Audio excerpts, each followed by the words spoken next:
The curse behind the Conjuring, what the church never told you.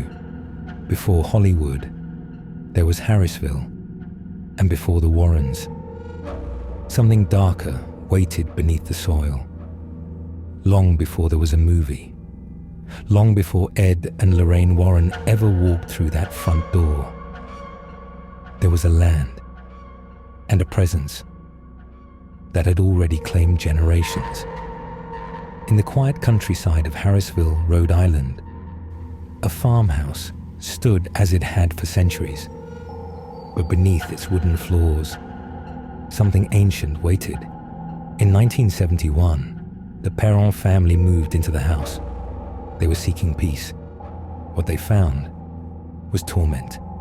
It started with sounds, whispers in the night, doors creaking open with no wind.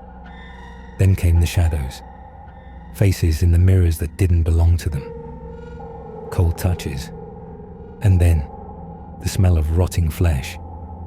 One spirit stood above them all, a name that still chills even the bravest of investigators, Bathsheba Sherman. According to local legend, Bathsheba was a 19th century woman accused of witchcraft. She allegedly sacrificed her own child in a ritual to consecrate her soul to Satan. Her body was buried on cursed soil, and her spirit never left the land. But here's what most people don't know. The curse of Harrisville didn't begin with Bathsheba. It began long before her time. The land had a history of suicides, drownings, and mysterious deaths. Neighbors spoke of voices that drove people mad. Some say native tribes once avoided the area completely, claiming it was watched by spirits that do not belong to the earth.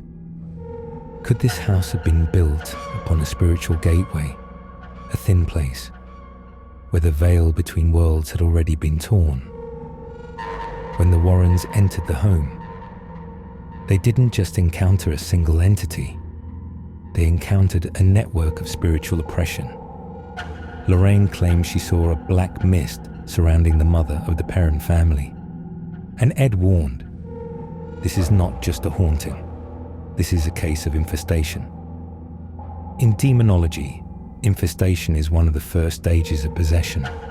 It starts subtly. Objects move. People feel watched. But over time, the entity begins to weaken the soul. The Bible describes spirits like these. In Matthew 12:43, Jesus says, "When an unclean spirit leaves a man, it passes through dry places, seeking rest, but finds none." Could the Harrisville house be one of those dry places?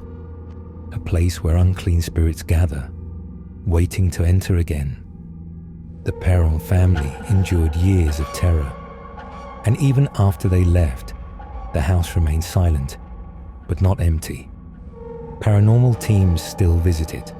Some claim they hear the voice of Bathsheba cursing in ancient tongues.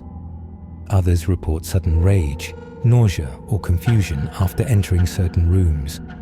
One medium described it this way: "There is something below this house, and it's not done yet." The church rarely speaks about locations like this, but history, testimony, and scripture all point to one truth.